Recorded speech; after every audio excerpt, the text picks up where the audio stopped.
Thank you, Mr Deputy Speaker, and I'd firstly like to pay tribute to the member for Chisholm for moving this motion. She's been a long-time champion for the cause of allergy and anaphylaxis in this chamber, and has moved a number of motions like this. So I pay tribute for her interest and for her campaigning.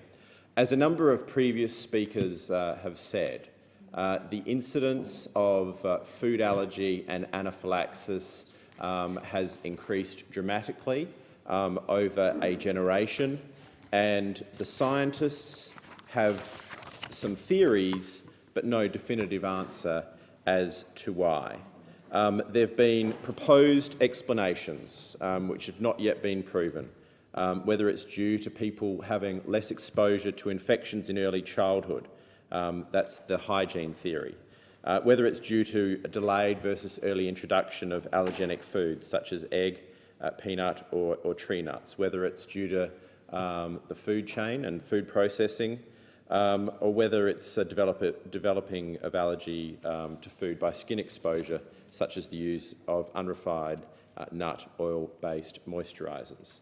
But what we do see is that the incidence of food allergy is increasing.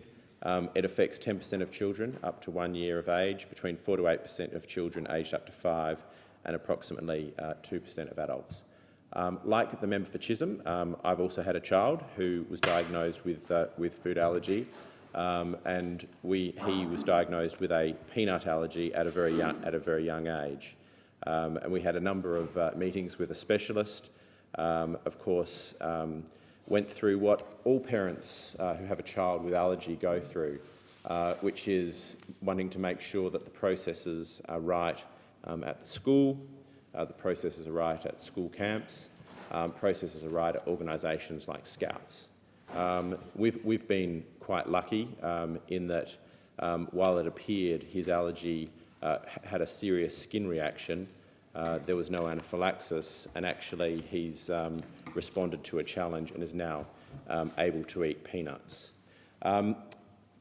What we need in Australia, and I agree with the previous speaker, the schools, in my experience, are thinking through this more and more. The teachers are getting better at making sure that certain foods are excluded from the classroom, and if one child has an allergy, then every family has to keep those foods out.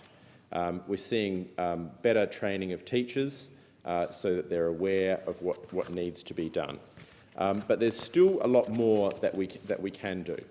The Medical Research Future Fund, which was announced in the budget and which will have $1 billion to go towards it initially, and hopefully over time $20 billion, does offer the benefit of more research being done in this area.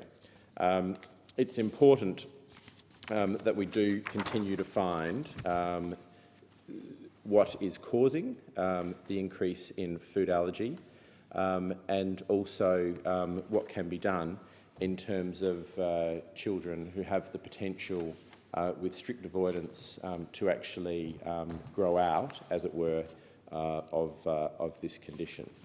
There have been a number of pleasing initiatives since we last had a motion on this. The National Healthy School Canteens project, which was funded by the Australian Government as part of the Australian Better Health Initiative, developed national guidance and training to help canteen managers make healthier food and drink choices for school canteens, and food allergy was definitely a part of it.